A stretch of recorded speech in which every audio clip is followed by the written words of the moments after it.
ऑब्जेक्टवर, तर total force त्या ऑब्जेक्टवर काय असतो, it is equal to their addition. सगळ्या फोर्सेसची काय करायची आहे, ऍडिशन. सपोज एक ऑब्जेक्ट आहे तुमच्याकडे आणि त्याच्यावर फोर्सेस लागतात, एक असा लागला, एक असा लागला, एक असा लागला. किती लागले, F1 F2 F3 असे 3 जर फोर्सेस लागलेत, तर ह्या सगळ्यांची ऍडिशन म्हणजे टोटल फोर्स त्याच्यावर लागलेला आहे. F1 plus F2 plus F3 असा टोटल फोर्स त्या ऑब्जेक्टवर लागलेला आहे.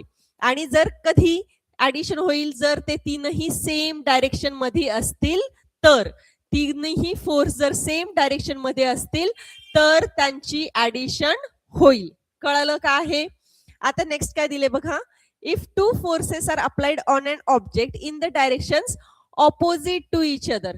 आता फोर्स लागतायत पण ते कसे लागतायत, ऑपोजिट डायरेक्शन मध्ये. A force is equal to their difference at